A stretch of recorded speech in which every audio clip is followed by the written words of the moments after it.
그래서 귀납적 성경연구 방법론이라는 게 뭐 많이 있겠죠. 제가 지금 드리고자 하는 것은 예술전도단에서 하는 귀납적 성경연구 방법론, 그것이 모태가 되고 그걸 가지고 파주지부에서는 어떻게 하는가, 또 특별히 우리 이 주반 모임에서는 어떻게 할 것인가, 이걸 말씀드리도록 하겠습니다.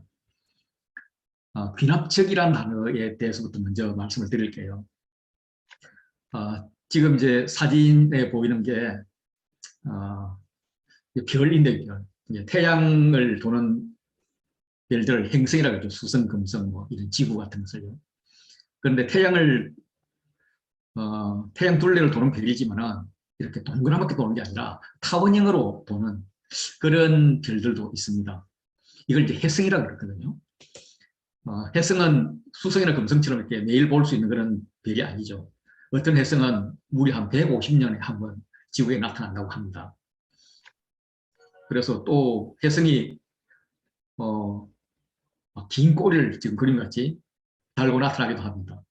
그런데 옛날 사람들은 이렇게 어쩌다가 한 번씩 긴 꼬리를 달고 나타나는 혜성을 보면, 야, 저거 괴상하다. 야, 저거 불길한 징조다.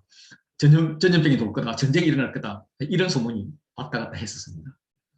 그런데 이제 이 혜성이 느닷없이 나타나는 것이 아니라 때를 맞춰 나타나는 별이다, 이렇게 생각한 사람이 있었어요. 영국의 천문학자 헨리 에드먼드입니다. 옛날 사람들은 혜성을 보고 기록한 자료들을 읽고 흥미를 느꼈지만 세상 사람들은 이게 이제 중세 때 그림인데 이 로켓 같은 게 꼬리를 달고 한 혜성입니다. 이 혜성을 보면서 사람들이 막, 야, 저거 무슨 별이야, 막 이렇게 소리치고 놀라고 있습니다. 그래서 어떤 사람은 점술가를 찾아가겠죠. 점술가는 그걸 가지고 그건 나에게 돈을 바치라는 소리야, 뭐 이런 식으로 유도를 하지 않겠습니까?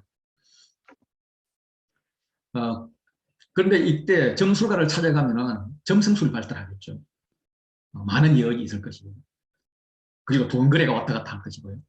그런데 그게 정말일까? 정말 이런 별들이 오면, 이런 별이 나타나면 큰 전염병이 돌까? 사실상 지구 환경은 많이 바뀌어요. 왜냐하면 만류 인력이 겹치기 위해서 다른 별이 오니까 기존에 형성되었던 인력을 깨뜨리기 때문에 조류간만의 차이도 생기고, 그로 인해서 태풍도 불고 이런 현상은 일어나요. 그래도 그걸 이제 정말인가 하고 이제 기존의 자료를 이 헨리라는 분이 찾아봤다는데, 찾아보니까 한해성이 1531년에 나타났고, 그 다음에는 1607년에 나타났고, 또 1682년에 나타났다는 겁니다. 그래서 그 혜성이 나타난 연도들을 한번 계산을 해보니까 1682년에서 1607년 빼니까 75년, 그리고 그 다음 계산을 해보니까 76년, 이렇게 혜성이 나타난 간격이 비슷했다는 거예요. 그래서 헨리는 이걸 기반으로 해서 연구를 계속해서 이 혜성은 아무 때나 나타나는 불길한 별이 아니라 76년 정도의 주기를 가지고 나타나는 별이다. 그래서 76년 후인 1758년에 또 한 번 나타날 것이다, 이렇게 예언을 했습니다. 그런데 그 당시 사람들은 뭐 비웃었죠. 그 말도 안 되지. 그 천문학자가 사실 점성술사잖아요. 이 점성술사라는 사람이 이렇게 엉터리 주장을 하다니. 그런데 이제 헨리는 그 주장을 증명하지 못한 채 죽었습니다. 그리고 헨리가 죽은 지 16년 뒤인 1758년에 1월이 되어도 5월이 되어도 10월이 되어도 이 별은 나타나지 않았어요. 12월이 되어도 나타나지 않았는데 12월 25일 크리스마스 날 밤에 이 혜성이 빗자루 모양의 긴 꼬리를 끌고 하늘에 나타났습니다. 사람들은 그제서야 헨리의 추론이 맞구나. 그래서 이 별을 헨리 혜성이라고 이름을 붙였습니다. 그래서 헨리로 인해서 헨리 혜성이 불길한 별이 아님을 알게 되었고, 미신적인 사회 불안을 해소할 수 있었습니다. 이걸 귀납적 추론이라고 합니다. 귀납적이라는 것은 현재의 관찰된 사실로부터 어떤 보편적인 명제를 끌어내는 연구입니다. 성경에다 귀납적이라는 걸 붙이면 실제로 성경이 뭐라고 말씀하시는지 관찰된 사실로부터 우리가 해석을 하자, 이런 의미입니다. 그래서 성경이 뭐라고 말씀하시는지 그 관찰된 사실로부터 해석을 하는 것, 뭐 모든 사람이 다 하는 거지만 좀 더 성경에 강조점을 두면서 시작하는 공부입니다. 이걸 제가 어떻게 읽을 것인가 여기에 대해서 성경은 아니고 그냥 제가 편지 하나를 가져왔습니다. 성경을 읽는 원리를, 이 편지를 읽는 원리를 통해서 한번 보면 좋을 것 같습니다. 우리의 만남은 언제나 새로운 행복을 알게 합니다. 특별히 지난번 만남은 나를 돌아볼 수 있는 좋은 시간이었습니다. 뭔가 이렇게 좀 달달한 분위기가 나죠. 연애를 하든지 짝사랑을 하든지 이런 것 같아요. 근데 만나는 걸 보니까 짝사랑은 아닌 것 같아요. 당신 부모님께 야단 맞았지만 저는 더 힘이 납니다. 귀한 만큼 대가 지불이 필요하기 때문입니다. 특히 그 사랑의 대상이 당신을 보물이기에 그렇습니다. 조금만 참으세요. 진리는 반드시 승리할 거예요. 부모의 반대가 있는 것 같습니다. 우리가 생각에 이거 부모가 젊은 애들이 그렇게 연애하면은 대충 눈 감아주지. 이거 반대했다가는 애도 잃고 다 잃을 건데 그렇다고 자기들이 결혼 안 할 것도 아니고 뭐 이런 생각을 하겠죠. 이 친구도 진리는 반드시 승리할 거예요 라고 이렇게 다짐을 하는 것 같습니다. 쫓겨가다 희귀한 미국 생활은 어떠신가요? 음식은 입에 맞으시는지요? 부모가 억지로 떼어놓은 것 같습니다. 그래서 편지를 받는 상대는 미국에 있습니다. 요즘 사인을 안 하시는 것 같은데 도토리는 많이 모으셨나요? 사인은 뭐 지금 애들은 몰라요. 그리고 나이 드신 분들도 몰라요. 지금 이제 싸이월드가 죽었지만은 15년 전, 20년 전에 젊은이들은 굉장히 익숙했던 그런 싸이월드입니다. 도토리는 뭐 다람쥐 키우려고 모으는 것도 아니고 도토리 묵을 좋아해서 모으는 것도 아니고 그 당시에 싸이월드를 하면은 그 인터넷 상황에서 요즘에 마치 가상화폐 같이 그렇게 돈을 주는 그 사이버 머니를 주는 그것들 이름은 도토리라고 그렇게 이야기를 했었습니다. 메신저도 안 들어오고 메일도 통 없네요. 그래서 너무 보고 싶은 마음에 이렇게 블로그에 발자국을 남깁니다. 지금 이 쓴 편지는 종이로 쓴 편지가 아니네요. 블로그에 남기고 간다는 것. 읽는다는 보장도 없습니다. 누가 읽는지도 모릅니다. 요즘 같으면 카톡으로 보낼 텐데 그때는 카톡이 없던 시대였던 것 같습니다. 목요일 독일 월드컵 축구장 경기를 독일 월드컵 축구 경기를 보러 상암동 경기장에 갔었어요. 독일 월드컵 축구는 독일에서 개최를 하죠. 경기를 보러 간 상암동의 위치에 대해서 문자적으로는 독일에 있습니다. 그런데 현실적으로 우리에게는 이거 서울 상암동에 있어 이걸 알고 있습니다. 그런데 여기에 대해서 어떻게 만약에 이 자료를 한 1000년 후에 500년 후에 누가 이걸 봤다면 어떻게 해석을 할까? 그러면 좀 보수적인 사람은 이 문서를 나는 믿어. 그래서 독일 월드컵 축구 경기를 보러 상암동 경기장에 갔기 때문에 상암동 경기장은 독일에 있을 수밖에 없어. 이렇게 주장을 할 수 있습니다. 그런데 고고학이나 이런 인문학에 발달된 분은 그 무슨 소리야? 상암동 경기장은 서울에 있는 거야. 독일하고는 엄청 멀어. 말도 안 되는 소리 하지 마. 하루 만에 갈 수 있는 데도 아니야. 그러니까 이 문서는 엉터리야. 이렇게 이야기를 하는데 만약에 이게 성경이라면 성경에 있는 걸 못 믿어? 그럼 너는 이단이야. 이렇게 이야기를 할 거고 또 진보적인 분은 야, 그거 엉터리야. 그걸 그렇게 해석하면 안 되지. 이렇게 이야기를 할 겁니다.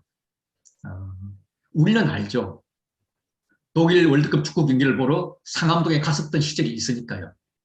그때 길거리 그 응원 문화, 그 길거리 응원 문화를 이해해야만 그때 젊은이들은 큰 경기가 있으면 그렇게 큰 경기장에 모여서 축구를 본다기보다도 자기들끼리 잔치를 벌이는 그런 행사를 했었구나. 이걸 알 수가 있습니다.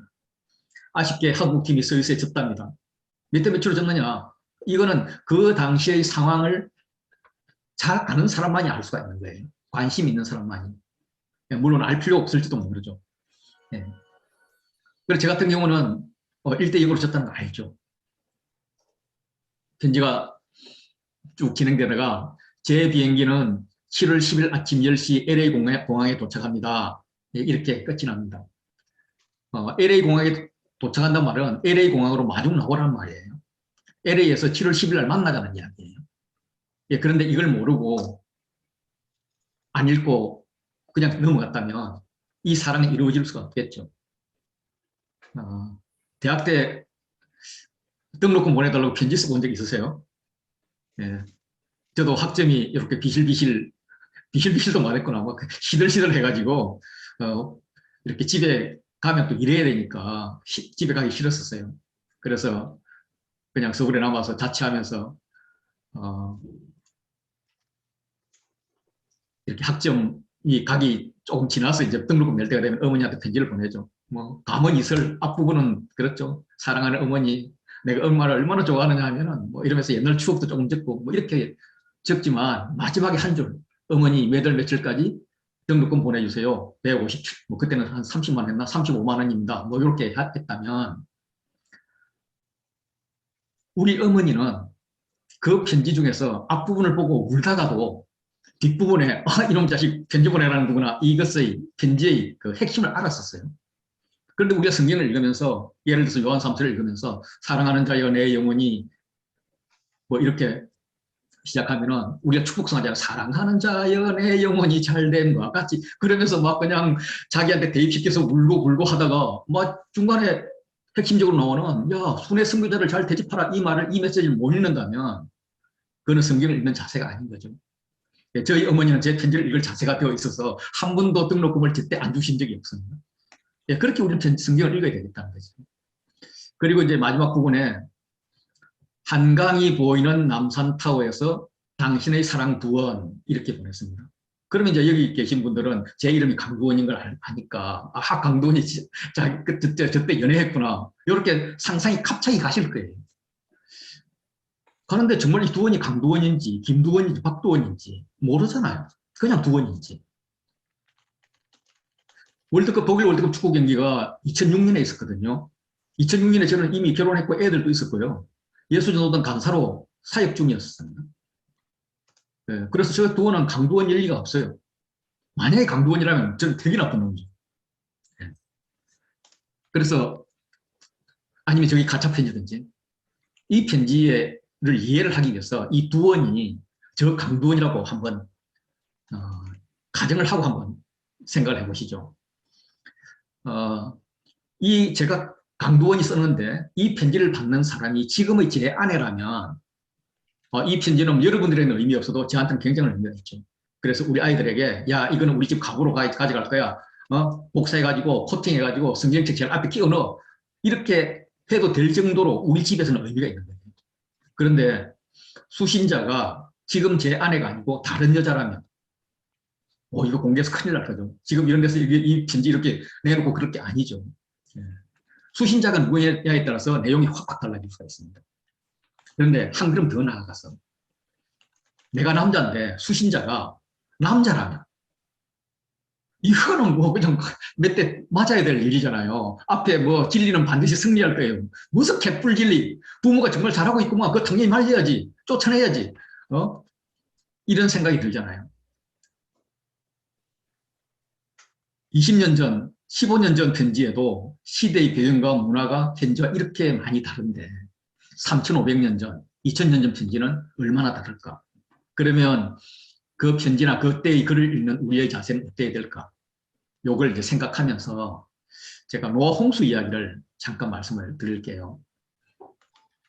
노아 홍수 이야기는 무섭잖아요. 여러분들은 아니겠구나. 제가 처음 읽을 때는 무서웠어요. 하나님이 좀 너무 심하시다 이런 생각이 들었었어요. 네. 그런데 우리는 그걸 구원 이야기인 줄 알거든요.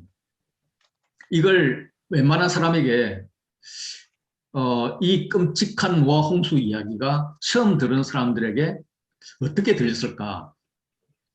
그때 처음 들은 사람이 출애굽 2세대였다라고 우리가 이제 가정을 한번 해보고요. 원청중이 모압 편지에서 이제 가나안으로 입성하기 전에 했던 설교라고 이렇게 생각을 한다면 그 들은 그 사람들에게 이게 두려움이었을까?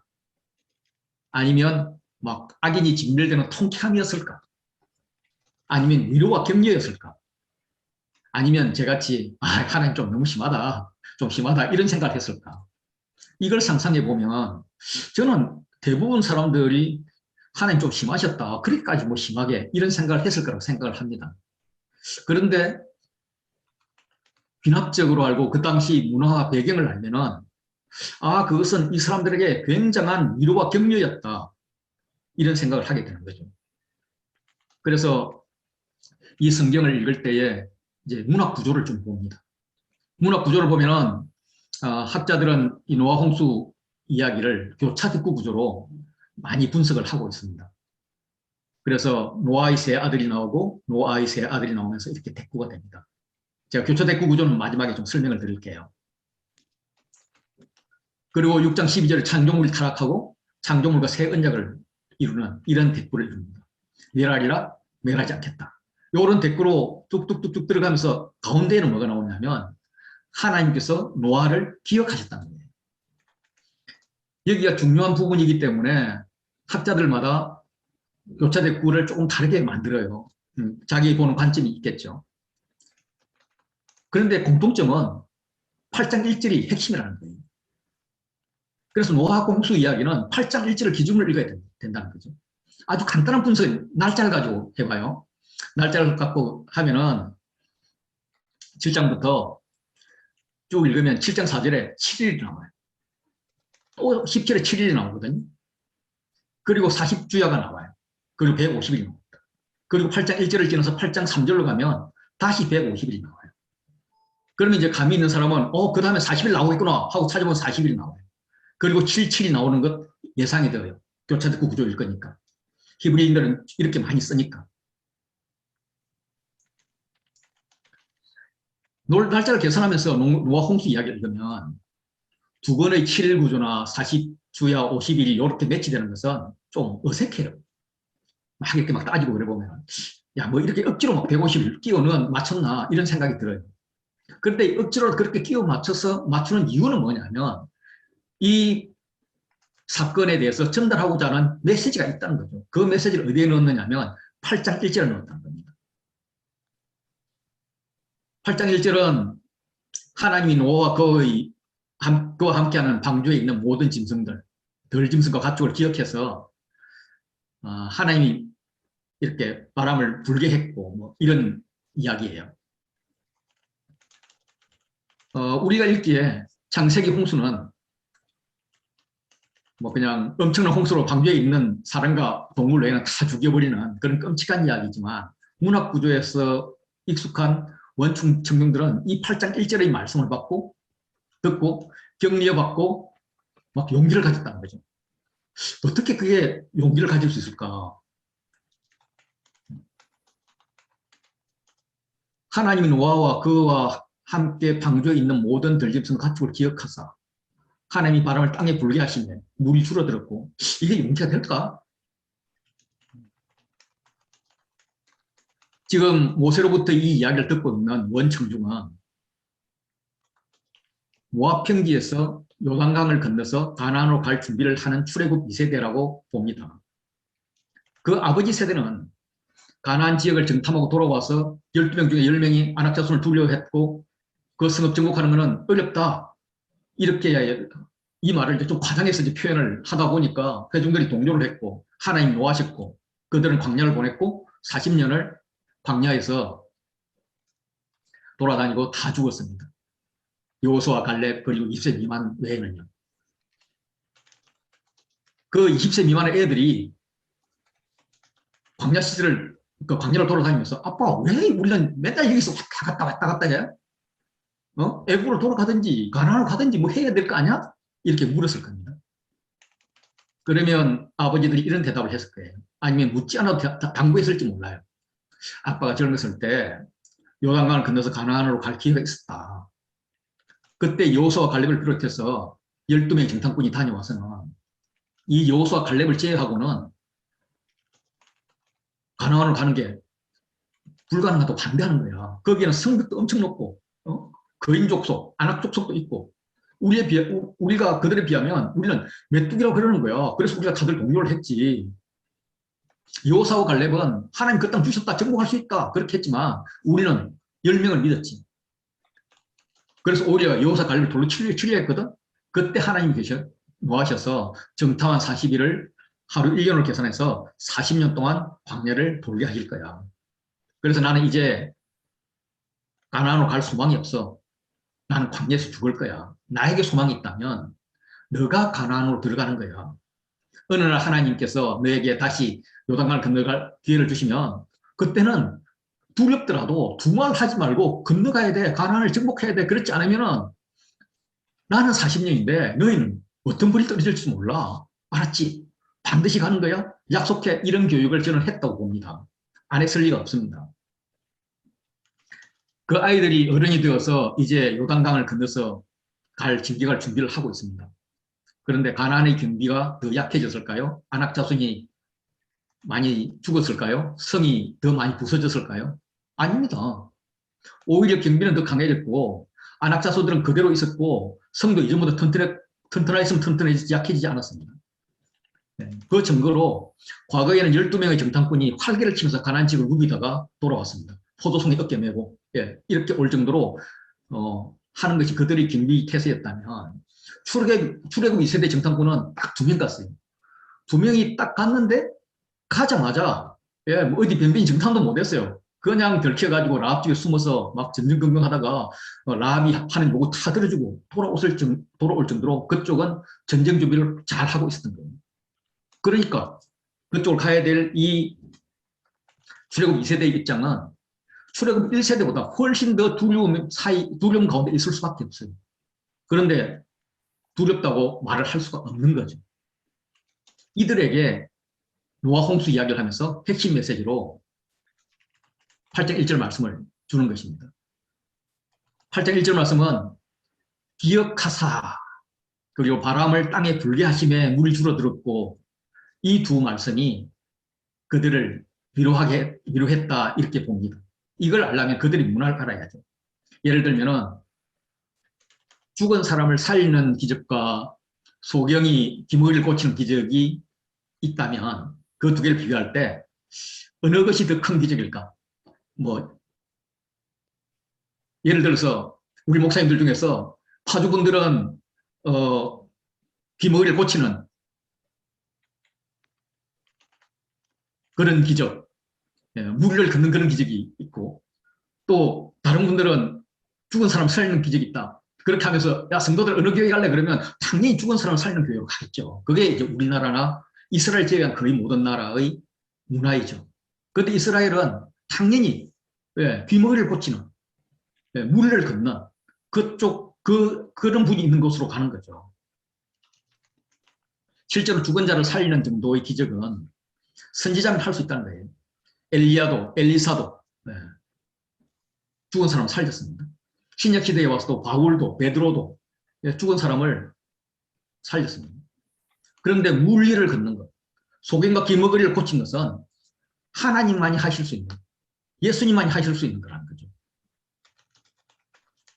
그래서 기억하사도 문화적으로 보면 유대인들은 하나님께 매맞는 것을 두려워하지 않았습니다.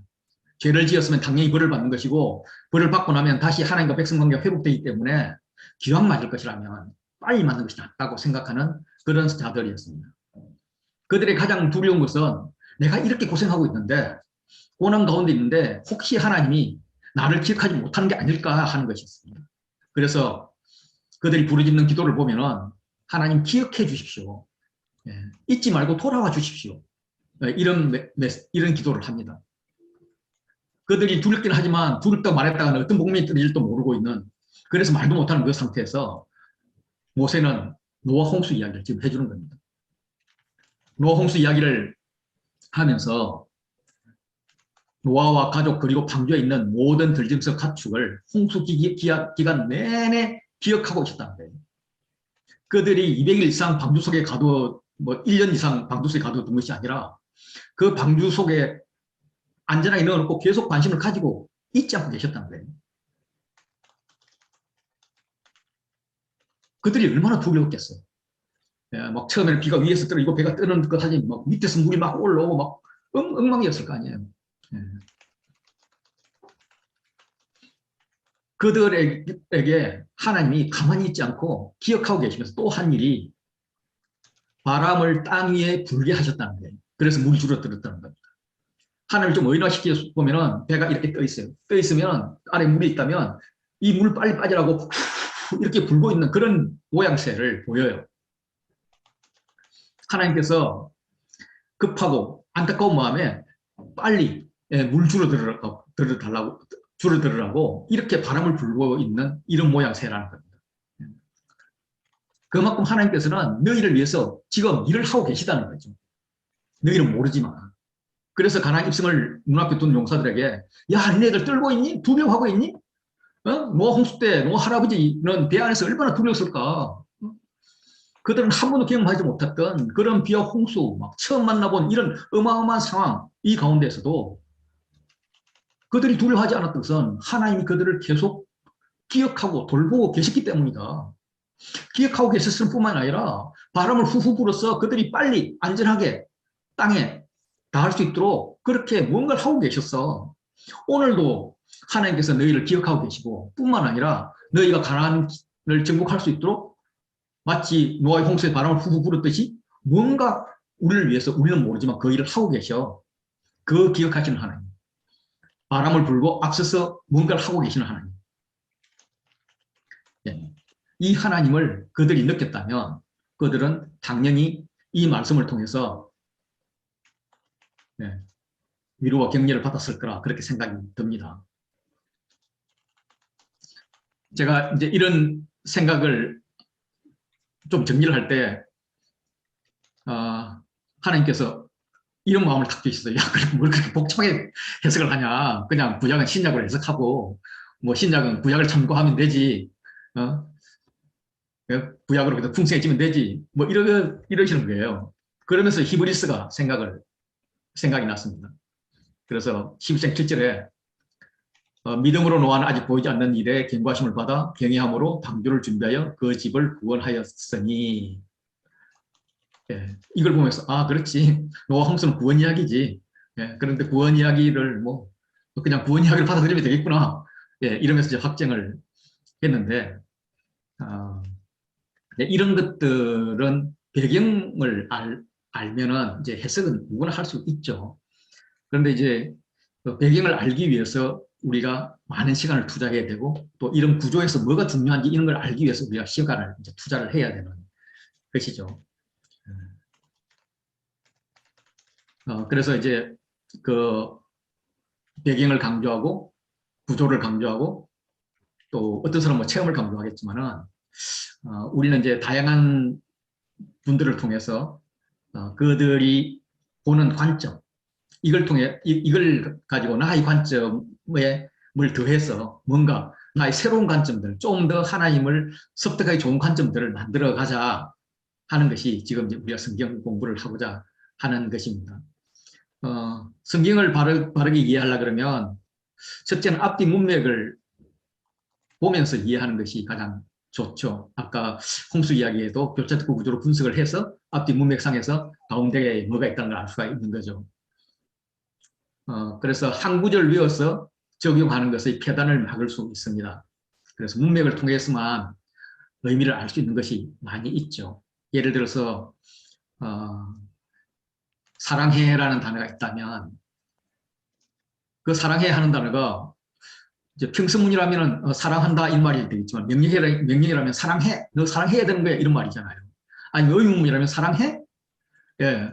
요즘 글 같으면 그 뒤에 뭐 느낌표가 붙는다든지 아니면 물음표가 붙는다든지 아니면 점만 꼭 지키나 이런 걸 가지고 대충 알 수 있지만 실제로 글만 봐가지고는 알 수가 없거든요. 어감을 봐야 되거든요. 어감을 볼 수가 없으니까 그걸 할 수 있는 방법은 앞뒤 문맥을 통해서 이게 평서문인지 의문문인지 감탄문인지 명령문인지 이걸 알 수가 있다는 겁니다. 두 번째는 성경을 성경으로 해석하는 거예요. 여기서 했던 성경의 말씀은 다른데 그걸 보완하는 아니면 확정시키는 그런 말씀이 있고 특별히 신약은 구약을 해석을 해주고 구약은 신약의 재료로 쓰일 때가 많이 있기 때문에 신약의 배경이 되면서 굉장히 신약의 이해를 풍성하게 해주죠. 신약의 제자들은 구약의 이야기 이미지를 독자들의 지도자들이 이미 알고 있다는 가정하에서 그냥 써버릴 때가 많거든요. 그러면 우리는 그 신약에서 구약의 인용을 읽으면서 이분이 어떤 걸 안다는 가정하에 썼구나 이런 걸 생각하면서 읽으면 좋겠습니다. 세 번째 중요한 것은 모르는 것으로 아는 것을 해석해야 됩니다. 아는 것으로 모르는 것을 해석해야 됩니다. 모르는 것을 가지고 아는 것을 해석하면 의심이 커져서 결국 실족하거나 포기하게 됩니다. 그래서 아는 만큼만 이해하고 그래서 아는 게 더 커져서 더 많은 것을 이해할 수 있다면 마치 생선에 뼈 발라 먹듯이 뒤에는 뼈도 먹을 수 있는 그런 거죠. 그래서 우리가 확실히 아는 것, 뭐 단순하게 하나님이 사랑이시다.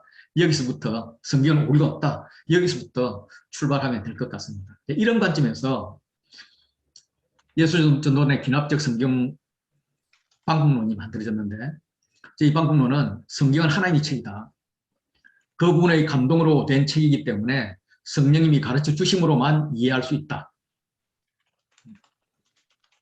두 번째는 성경은 신이신 하나님이 인간이 이해할 수 있도록 인간 저자를 통해서 인간의 언어로 당시의 문화 안에서 쓰여졌다. 그렇기 때문에 우리가 겸손히 성령님의 인도하심과 가르치심을 의지함과 동시에 묵상하자는 말이죠. 문맥을 보자는 말이죠. 하나님의 마음을 알자는 말이죠. 인간 저자가 말씀을 기록한 당시에 역사적, 문화적, 지리적 상황을 연구하면 더 많은 보물을 얻을 수 있다. 그래서 이제 우리가 공부해야 될 것이 나오는 겁니다. 이 관점에서 귀납적 성경 연구를 어떻게 만들었는지를 말씀을 드리면 저희 귀납적 성경 연구 방법론은 프리스턴 신학대학원의 얼 모레이라는 분이 박사님이 만드셨습니다. 그분의 책은 개괄법, 분석법, 통합법으로 되어 있습니다. 그러니까 성경을 전체적으로 대충 한번 아웃라인을 잡자는 거예요. 그 잡는 것을 가지고 이제는 막 잘게 잘라서 보자는 겁니다. 여기 숲을 봤다면 이제는 나무로 들어가서 나무에서도 가지도 보고 꽃도 보고 뭐 이렇게 잎도 보고 잎도 좀 더 잘라서 보고 이렇게 세분해 보자는 거죠. 그렇게 막 자르다 보면은 완전히 박살이 나가지고 또 현체가 뭔지 모르니까 다시 잘랐던 것을 다시 통합해서 전체를 보자. 이렇게 개괄 분석 통합으로 이렇게 이루어져 있습니다. 이것을 예수전도단에서는 이제 어떻게 만들었냐면 기본적으로 이걸 보니까 기도, 읽기, 관찰, 해석, 적용으로 되어 있어. 이래서 이제 뭐 SBS나 DBS나 이런 데서는 다 이렇게 5단계로 이렇게 공부를 합니다. 5단계를 공부를 하는데 또 이렇게 숙제 줄 때는 이걸 한 12단계 정도는 나눠요. 그래서 이렇게 나누는데 저희는 이제 어떻게 하기를 원하느냐 하면 여기에 묵상과 선포를 포함시키고자 합니다. 그래서 기도는 뭐 누구나 겸손히 하나님의 음성을 듣겠다, 하나님 도와주십시오 하는 하나님 의지하는 거, 성령님을 의지하는 것이고 또 한편으로는 성령님 제가 성경을 읽을 준비를 하겠습니다 하면서 준비하는 것이 기도입니다. 읽기는 전체적인 문맥을 파악을 하는 거죠. 숲을 보는 것이고요. 관찰은 강조점이 뭔가, 성경이 뭐라고 말씀하시나 이걸 보는 것이고, 해석은 그 관찰된 것을 이 성경을 처음 읽었던 사람의 관점, 물론 원독자를 파악하기가 쉽지 않지만 그 독자, 원청중을 파악을 해서 할 수 있는 만큼만 그렇게 해석을 하는 겁니다. 그들의 문화, 그들의 문학, 그들의 배경, 그 사이에서 해석을 하고 그 다음에 이제 이걸 가지고 오늘날 나에게로 가져와서 진리와 실험을 하는 거죠. 그리고 이제 적용을 하고 적용했으면 끝내는 게 아니라 선포하자. 목사님들은 프리칭을 하고 권사님들은 기도를 하고 또 제 같은 성경교사들은 이렇게 프레젠테이션을 하자. 이런 입장에서 저는 이름을 ROIMAP, 로이맵이라는 이름을 붙였습니다. 그래서 리딩부터 말씀을 드리겠습니다. 리딩은 한 책을 한 번에 쭉 다 읽는 것을 가르쳐 드리는 겁니다. 배우게 하는 겁니다. 우리가 영화를 본다면 영화를 짤막 보지 않거든요. 시작해서 끝까지 다 보거든요. 성경도 그렇게 한 번은 봐야 된다는 거죠. 그리고 성경을 내가 알고 있는 지식 갖고 보면은 알고 있는 것만 보여요. 더 이상 안 보여요. 그래서 아예 아주 낯설게 처음 보는 것 같이 그러면서 정확하게 읽는 것을 배우자라는 겁니다. 그래서 이걸 보는 단계를 몇 단계로 나눠요. 나누는데 처음에는 공중에서 내리다 보듯이 전체 구조를 혹은 분위기를 보기 위해서 처음부터 끝까지 쉬지 말고 읽자 이런 분위기인데 이거 짧은 책은 되면 긴 책은 안 되더라고요. 그래서 이제 제가 하는 방법은 이런 성경의 개요, 창세기 같은 거 한 1시간 정도, 아니 2시간 정도 이렇게 해놓은 것, 뭐 심지어는 5분, 10분 해놓은 것도 있잖아요. 이런 개요들을 몇 개 들으면서 관점과 구조와 특징을 내가 이해하면 좋겠다. 그리고 이제 두 번째는 이제 쓰여진 목적을 생각하면서 읽자, 문맥을 보자는 건데, 이 문맥을 보기 위해서 칼라 코딩을 하자. 예, 그래, 칼라 코딩을 말씀을 드리고 싶어요. 조금 더 칼라 코딩 말씀을 드릴게요. 예. 그리고 나서 이제 구획을 잘라서 읽고 정리표를 만드는 건데, 요 두 개는 SBS에서 하는 거고, 저희는 하지 않을 겁니다. 소개는 뭐 해드릴 수도 있는 거고요. 그래서 오늘은 이제 칼라 코딩 좀 말씀을 드릴게요. 칼라 코딩은 그냥 천천히 읽으면서 이렇게 펜으로 이런 펜을 가지고 성경에 줄을 치는 거예요. 그래서 하나님이나 예수님, 성령님, 삼위 하나님 나오면 노란색, 사람이 나오면 파란색, 그 다음에 이제 시간이 나오면 주황색, 장소가 나오면 녹색, 그리고 나서 반복된 단어라든지 중요한 게 나오면 이렇게 분홍색, 이렇게 색칠을 하는 거예요.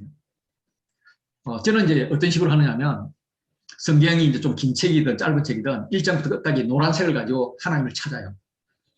그럼 이제 전체적인 문맥을 잡을 수가 있죠. 뭐 창세기 같은 건 하루 만에 다 읽을 시간이 잘 안 되니까, 줄칠 시간이 안 되니까 그냥 며칠에 걸쳐서라도, 몇 번에 걸쳐서라도 이렇게 줄을 쳐나가요. 이렇게 다 읽고 나면은 그 다음부터 한 장씩 인물 한번 찾고, 시간 한번 찾고, 장소 한번 찾고, 반복되는 단어나 중요 구절 이렇게 찾아요.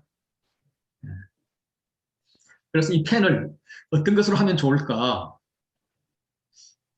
그럴 때 이제 처음에는 제가 요 형광펜으로 해봤거든요. 이걸 해봤더니 이게 참 색깔은 잘 나오는데 나쁜 게 뭐냐면 성경에 묻어가지고 뒤에 색깔이 나와요. 그래서 이거는 새거 같으면 아주 조심스럽게 써야 된다고요. 색연필을 써봤는데 책을 깨끗이 쓰는 분들은 색연필 쓰는 게 좋은 것 같아요. 저는 좀 색깔이 잘 안 나와서 좀 어렵더라고요. 그래서 애들 쓰는 그 고체 형광펜이라고 있습니다. 그걸 갖고 쓰면 아주 좋아요. 저는 이거 강력하게 추천을 드립니다. 그러면서 이렇게 성경에 색으로 표시합니다. 저는 뭐 성경을, 어떤 분들은 야 성경을 그러면 안 되지 이렇게 말씀하시는 분도 있는데 저는 뭐 이렇게 사용을 합니다. 뭐 안고 자기도 하고 뭐 베개에 베고 자기도 뭐 했습니다. 뭐 그렇지만 뭐 발로 차거나 뭐 이렇게 밟고 그러지는 안 했어요. 예, 그런데 이제 이렇게 성경에 표시하는 것이 끄림칙하면은 파일을 하든지 프린터해서 하면 될 것 같습니다. 그래서 이제 마가복음을 가지고 색칠을 한번 해본다면 먼저 노란색을 가지고 하나님, 예수님, 그리고 성령님을 찾는 거예요. 그래서 마가복음 1장 1절을 읽으면 하나님의 아들 예수 그리스도, 그리고 쭉 읽은 데가 없어요. 주의 길을 예비해라. 예, 이렇게 읽는 거죠. 예, 그래서 쭉 읽으면서 다른 건 없네 이렇게 하는 거죠. 그 다음에 주황색 펜을 들고 시간을 찾는 거예요. 없어. 그러면 시작에 또 하나, 예, 시작해서 시작에 이렇게 줄을 긋습니다.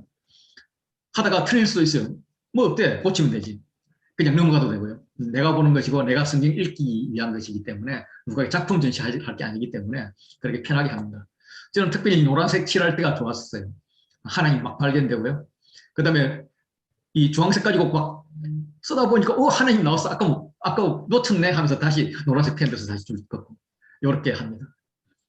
예, 그리고 이제 파란색을 가지고 사람 이름에 치죠. 선지자도 사람이라도 칠까 말까? 여기 이사야를 나오니까 안 쳐. 뭐 이렇게 하죠. 내가 내 사자도 칠까 말까? 나 안 칠 거야. 어떨 땐 칠 거야. 그래서 어떤 성경에 쳐져 있고 어떤 성경에 안 쳐져 있습니다.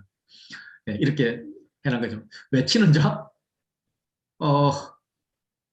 안 쳐도 되는데 선지자 안 쳤기 때문에 안 쳐야 되는데 그냥 쳐버렸어요. 세례 요한 이렇게 색칠을 해나가는 겁니다. 그리고 이제 녹색을 가지고 장소를 찾죠. 장소를 쭉 보다 보니까 광야에서 외치는 자의 소리, 광야, 오케이, 광야, 유대 지방, 예루살렘, 요단강. 예. 뭐 광야 같은 건 좀 애매하지만 나는 이거 치고 싶어. 그러면 내 마음으로 그냥 치는 거죠. 이렇게 색칠을 익히는 겁니다. 그리고 이제 이렇게 한 4번 정도 읽으면 그 장에서는 중요한 게 그냥 눈에 보여요. 읽으면서 저게 중요하구나. 그래서 분홍색을 가지고 읽으면서 여기서 길이 준비했지. 길. 죄사함과 세련도 중요했어. 이러면서 색칠을 입히는 이런 형태입니다. 그래서 이 성경을 5번 읽게 하는 아주 좋은 도구가 이 컬러 코딩이에요. 그래서 반드시 해보세요. 저는 게을러져가지고 요즘에는 이렇게 안 해요. 처음에 노란색하고 주황색하고 펜을 2개를 들어요. 2개를 들고 시간은 많이 안 나오거든요. 그래서 하나님 쭉 찾으면서 끝까지 읽고 시간 나온 중간에 주황색 칠을 하고요. 그리고 나서는 이제 녹색과 파란색을 들고 한 장씩 이렇게 사람과 장소를 이렇게 줄을 그어요. 그리고 마지막으로 주황색을 가지고 중요한 것 이렇게 하고 다음 장 넘어가고 이런 식으로 합니다. 그래서 저는 3번 읽죠. 3번 읽는데 편하게 하시면 됩니다. 근데 처음에는 5번 다 읽는 게 좋아요. 저도 한 번씩 5번씩 다 읽는데 5번 추천합니다. 게으른 제가 죄송합니다. 55번을 보여서. 그러면 우리가 이것을 가지고 한번 실습해보면 좋을 것 같습니다. 그래서 마가복음 1장 7절부터 15절을 가지고 제가 지금 45분이니까 55분까지 시간 드릴게요. 성경에 컬러 코딩한 거 사진 찍어 놓은 겁니다. 저는 이런 식으로 하고 있고요. 앞으로 이제 과제를 창세기 같은 건 한 5장 정도, 요한계시록 같은 경우는 3장 정도 과제를 드릴 겁니다. 그럼 그거 컬러 코딩 뭐 뒤에 할 생각 하시지 마시고 한 5장 정도는 1시간이면 할 수 있으니까 이거 마치자마자 바로 컬러 코딩부터 하고 다음 시작하면 좋을 것 같아요.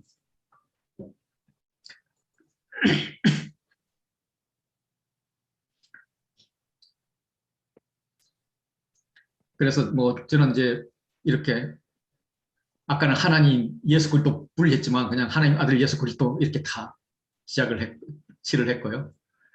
예, 뭐 요 내 뒤에 그 때에 곧 40일 예, 잡힌 후 이런 것을 다 시간으로 표현을 했고요. 그리고 이사야, 세례 요한 이런 식으로 또 표현을 인물로 생각을 했었습니다. 뭐 그때마다 달라요. 다르지만은 내가 읽는 것이 중요하니까. 그렇지만 전체적으로 이렇게 보면은 어떨 때는 사람이 안 나왔네. 어떨 때는 사람이 많네. 어떨 때는 뭐 하나님이 굉장히 많이 나오시네. 이런 것을 볼 수가 있습니다. 이 사진은 저희 토요일 오전마다 하는 그 어린이 성경학교 있는데 거기 아이들이 지금 하는 굉장히 열심히 하는 모습이에요. 어른보다 낫다는 생각이 막 들어요. 예. 그래서 이거 보고 엄마 아빠들이 도전받아가지고요. 엄마 아빠들도 같이 하고 예, 그런 것 이야기 듣습니다. 예쁘지 않습니까? 정말 애들이요.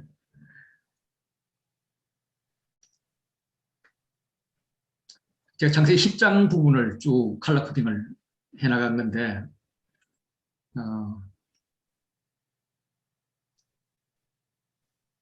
이렇게 사람 이름을 쭉 칠하고 하나님이 별로 나타나지 않게 거의 다 사람이에요. 이렇게 사람인데 이 함의 아들들 이야기할 때는 땅이 많이 나와요. 그리고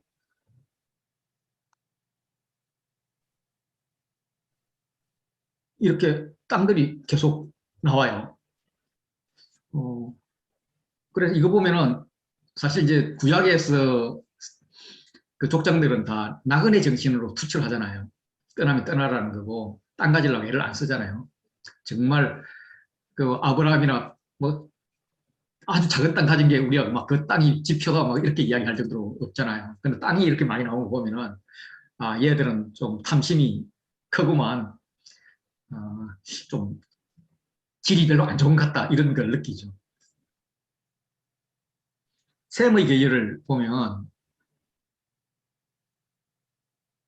거의 사람 이름만 나오지 땅이 안 나와요. 2개가 나왔어요. 그런데 이 땅 2개, 이 2개가 누구 거지? 봤더니 욕단의 아들이에요.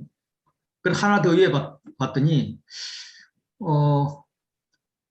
에벨이 2 아들을 나왔는데 그때 세상이 나뉘었다고 이야기를 합니다. 그러면서 벨렉의 아우, 벨렉이 있고 그 아우 욕단이 있는데 이 욕단의 계보를 보니까 이 애들이 땅을 차지하네요. 뭐 앞에만큼 되게 나쁜 사람은 아니지만 이것도 별로 질이 안 좋아. 뭐 이렇게 느끼는 겁니다. 그리고 이제 그 셈의 족보를 보니까 벨렉으로 이어지는 족보인데 땅이 안 나와요. 대신 나이가 나오죠. 예, 그리고 마지막에 아브라함이 나오죠. 아, 이게 믿음의 계보구나. 뭐 이렇게 이제 그냥 보게 되죠. 이제 컬러 코딩의 좋은 점인 것 같아요. 그리고 이제 단락 제목은 이제 우리가 할 건 아닌데 장절을 이렇게 좀 나눕니다. 나눠서 거기에 대해서 그 장절에 해당되는 제목을 적어요. 성경에 나오는 단어 한 4자 정도 가지고. 제가 빌레몬서를 이렇게 적어봤더니 사랑받는 형제를 중심으로 해가지고 오네시모를 위해서 부탁하는 게 있고 기쁨과 위로가 있고 뭐 이런 게 나오는 거예요. 그래서 이걸 자세히 보면은 이렇게 교차대구 구조가 나와요. 그래서 이런 과정을 통해서도 교차대구를 발견하고 뭐 이렇게 합니다. SBS는 이런 수평 차트라는 걸 만듭니다. 한 페이지에 성경 전체를 요약해 놓고 이렇게 하죠. 그런데 뭐 이거는 다음에 기회가 있으면 하시고요. 이런 구조를 또 다른 구조로 보면 이런 형태로도 돼요. 이 부분은 제가 그 출애굽기 앞부분 말고 뒷부분 성막 만드는 부분을 가지고 이제 뭐 제가 잡은 게 아니고 학자들이 잡아놓은 걸 가지고 제가 조금 수정한 건데 성막 이야기는 참 지루하고 재미없잖아요. 재미없는데 이게 어떻게 되어가느냐 하면 성막의 청사진과 성막의 완성이 길게 나와요. 길게 나오고 이제 성막 안에 가면 송아지 사건이 있잖아요. 이제 송아지 사건 근처로 가면은 안식일과 안식일이 나와요. 그리고 전급판들이 나오고요. 언약을 파괴했고 언약을 갱신하는 장면이 나와요. 그리고 사제를 앞서 보낼 거라고 이렇게 이야기를 하면서 나는 안 가. 이러시거든요. 그럼 모세가 띵깡을 누리니까 아 그래 나도 갈게. 이렇게 해가지고 하나님 화가 완전히 풀리셨어요.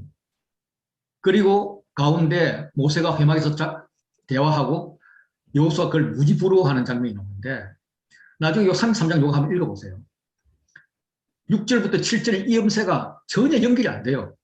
차라리 6절 다음에 12절로 가면 문맥이 매끄러워요. 이거는 말이 안 되는 것 같지만 문서설 주장했던 사람들은 마치 다른 문서 끼워 놓은 것 같지만 실제로 이 말씀을 구성하기 위해서 교차대구 구조라는 이 관점을 가지고 구성을 한 거예요. 이러면서 이제 우리는 구조를 파악합니다. 욥기도 보시면 이건 이제 인클루지오 구조를 하는데 인클루지오 구조는 이제 가운데가 많을 때예요. 그걸 욥을 크게 이제 산문과 시로 나누면 앞부분에 조금이 산문이고요. 마지막에 끝나는 부분이 산문이에요. 그리고 중간에는 다 시로 되어 있어요. 그런데 이 산문으로 되어 있는 게 이렇게 참 재밌게 대꾸가 탁 되어요. 욥이 그렇게 살았는데 장수하다 죽었고 욥 아들 자식들이 있는데 다시 낳았고 이 양들 뭐 이렇게 있는데 배가 되었고 뭐 이런 식으로 나와요. 이제 이런 구조들을 분석할 수 있는 게 칼라 코딩에서부터 시작을 합니다. 욥기의 요 가운데 구조를 시부분 구조를 조금 더 보면 욥의 탄식이 있고 그리고 나서는 논쟁이 나와요. 논쟁을 분리를 하면 이렇게 친구 욥, 친구 욥, 친구 욥 이렇게 나오죠. 그래서 우리가 어느 부분을 읽으면 친구 부분을 읽으면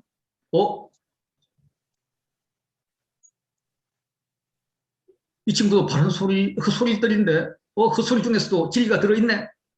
그래도 기분 나빠서 안 써. 뭐, 내 시작은 미약하에서나 끝은 창대하리라 이런 말 나 안 써. 뭐, 이렇게 생각을 할 수 있는 거죠. 욥의 결론을 이렇게 보면은, 아이고, 장로야, 장로야, 너무 심하다. 이제 이런 말도 하다가, 그래, 참 당신 용기 있다. 그래, 그렇게, 실험해야지. 막 떼들어야지.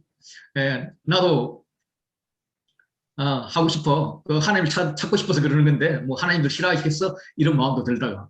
또 친구들 이야기하면은, 이놈 시키 또 헛소리 하는구만. 그런데 왜 또 옳은 소리를 꼭꼭 하는 거야? 뭐, 이런 생각을 하면서 이제 읽게 되죠. 그래서 이런 구조를 갖고 보면은, 구조의 어디에 위치한다 이걸 알면은 그 말씀을 이해할 때도 어떤 그 안경 그걸 가지고 볼 수 있게 되는 겁니다. 이걸 또 분석을 하면은 욥은 이제 하나님을 찾기 위해서 무지 애를 쓰거든요. 무지 애를 쓰는데 욥하고 친구들 대화에서는 도저히 답이 안 나와요.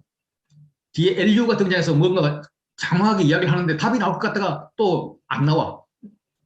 그런데 이제 하나님께서 나오셨는데 그럼 정답을 주셔야 되는데 뭐 자연이 어떠니 동물이 어떠니 뭐 노루새끼 뭐 이런 이야기만 나와요. 그래서 욥이 삐졌어요. 나 이제 하나님과 더 이상 말 안 해요. 이랬는데 또 하나님 나와서 말씀하시는데 뭐 베헤모드 아냐 리우야단 아냐 이런 정말 앞에보다 더 황당한 말씀을 하세요. 그리고 나서 42장을 딱 들어가는데 욥이 갑자기 주께서 뭐다 힐을 넣고 나는 무지한 이치로 무지한 말로 하나님의 이치를 가리고 있습니다. 깨닫지도 못하고 막 그냥 이렇게 그동안에 했습니다. 그래서 하나님 말씀하십시오. 나를 알게 하십시오. 전에는 귀로 듣기만 했는데 이제는 주님을 봅니다. 이렇게 확 사람이 바뀌는 거예요. 하나님께서 하신 것은 내가 볼 때는 될 게 없는데 그렇다면 이 41장과 42장 이 사이에 어떤 일이 있었을까? 이런 거 우리 상상해 볼 수 있거든요. 이런 것들을 이제 저는 묵상이라 생각하고 행간을 본다고 생각하는데 이런 것을 보기 위해서도 실제로 이 욥기 뭐 이런 성경의 구조가 굉장히 필요한 거죠. 이렇게 이제 문맥을 보는 것이 중요합니다. 관찰로 들어가 보겠습니다. 관찰로 들어갈 때 이제 일단 뭐 그냥 다 아는 이야기지만 욥의 아내는 어떤 사람인가? 그럼 제가 어릴 때는 어떻게 들어왔느냐면 욥 아내는 되게 나쁜 사람이야. 그래서 그는 아마 쫓겨났을 거야. 그리고 뒤에 낳은 아이들은 다른 아내가 낳은 아이일 거야. 뭐 이런 이야기를 들었어요. 그래서 그거 하면서 2장 9절 말씀하잖아요. 욥의 아내가 막 하나님을 욕하고 죽어라. 뭐 이렇게 이야기를 했다는 거죠. 저는 이게 나쁜 말인 줄 알았는데 아내랑 살아보니까 이걸 이해하겠더라고요. 아, 이게 사랑의 표시구나. 야, 당신 그렇게 착하고 순에 빠져가고 어떻게 세상 살라 그래? 차라리 악이라도 한번 써봐. 뭐 이런 하소연이더라고요. 그런 관점을 읽어보니까, 욥의 아내는 괜찮은 사람 같았어요. 계속적으로 나오는데 아내가 옆에 계속 있는 게 보여요.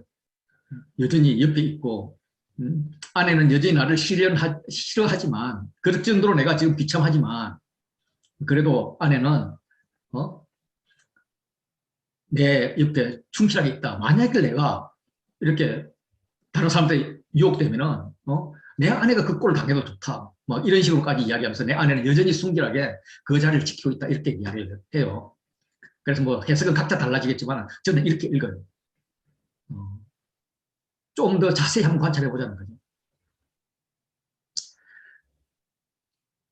재물의 머리, 제사 지낼 때 재물의 머리에 안수하는 자는 누구인가? 뭐 지금 우리는 제사자가 한다는 걸 다 알아요. 다 아는데 성도들도 알아요. 제가 20년 전에 성경 공부를 시작할 때만 하더라도 대부분 다 목사님이 하시는 거지 제사장이 하는 거지 이렇게 다 알았었어요. 왜냐하면 의뢰의 교회에서는 목사님이 안수를 하셨고요. 레위기 할 때도 안수자가 대명사로 나오기 때문에 그게 제사장인지 제사장인지 잘 구별이 잘 안 돼요. 그리고 이제 자세히 봐야만 되는데 또 자세히 안 봐도 되는 것. 예를 들어 출애굽기 29장 10절에는 너는 이렇게 끌고 와라. 그러면 아론과 그 아들들이 안수할 거다. 이렇게 이야기하는 거죠. 모세에게 야 여호수아에게 안수해. 이렇게 얘기하고 뒤에 예수님도 안수를 하세요. 예수님이 안수하는 장면 되게 많이 나오거든요. 그리고 이제 사도들도 안수를 하죠. 아나니아도 안수를 하고 바울도 안수를 하죠. 이렇게 안수하는 자들이 다 지도자들이 안수를 해요. 그래서 우리는 당연히 뭐 예수님이다, 목사님이다 이렇게 생각을 하고 있는데 이제 귀납자 성경 연구를 하면서 또 이것을 보는 분들이 이제 이렇게 그게 아니다, 안수하는 자는 제사다 이렇게 하는 거죠. 그래서 레위기를 이제 누가 언제 어디서 무엇을 어떻게 왜 그래서 어떻게 했는데 이런 관점에서 좀 자세히 읽기 시작하면은 그는 번제물의 머리에 안수할 거다 하는데 이 그가 누군가? 그를 이렇게 찾아보면은 이 그는 하나님께서 이스라엘 자손에게 말해요. 그래서 그가 여호와께 예물을 드려요. 그래서 이스라엘 자손 중에서 소나 양으로 예물을 드리는 자가 번제물의 머리에 안수할 거다. 이렇게 읽어질 수가 있는 거죠. 그래서 이 그가 누군지를 찾는 과정이 좀 복잡하기 때문에 레위기 그대로 그래도 안 읽는데 뭐 진짜 그냥 목사님이 한다, 제사장이 한다 하고 넘어가죠. 그리고 또 아론과 그의 제사장들은 그 피 가지고 이렇게 제단 앞에 뿌리는 이런 일을 하는 것으로 이렇게 보이죠.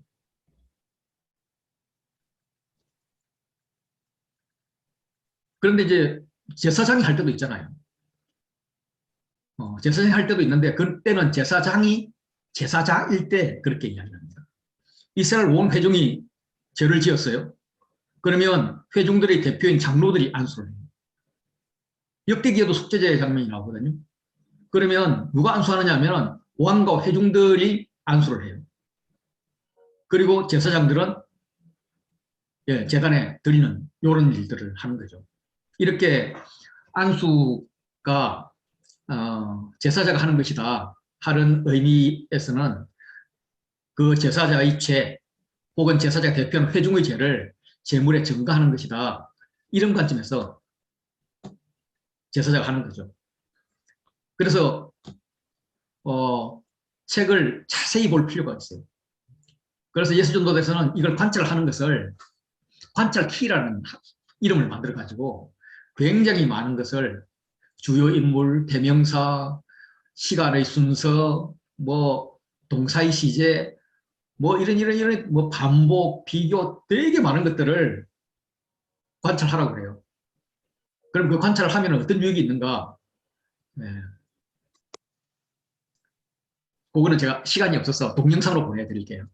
그러면 그거 가지고 한번 보시면 좋을 것 같고요. 그럼 이제 관찰이 뭐냐? 관찰이란 성경이 말씀하시는 것을 찾는 것입니다. 그래서 사람의 생각을 가능한 배제합니다. 그래서 관찰을 잘하면 해석은 잘 돼요. 좋은 해석이 나와요. 그래서 이 균합적이라는 것에 원래 강조하는 게 관찰이잖아요. 성경에서 뭐라고 말씀하시는지를 관찰하고 결론을 내리자는 거잖아요. 그래서 관찰을 하는데 1단계로는 언제 누가 어디서 무엇을 어떻게 했느냐 하는 것을 관찰합니다. 그리고 조금 더 여유가 있다면 어떤 말들이 반복되어서 나오지?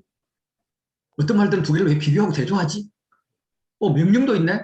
이런 것들을 찾아보자는 겁니다. 요 정도를 찾아보는 것, 요거는 이제 그 매주 한 장 정도 할 수 있도록 과제를 드릴 거예요.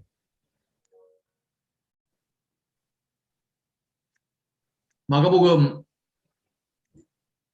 1장 16절부터 20절까지입니다. 제가 이제 관찰 질문을 만들어 볼 거니까 여러분들이 답을 한번 해보세요. 예수님이 어디로 지나가셨나? 갈릴리 해변. 이렇게 답을 하는 거죠. 예수님이 갈릴리 해변을 지나가다가 본 사람은 누구인가? 16절 보니까 시몬과 그 형제 안드레를 봤습니다.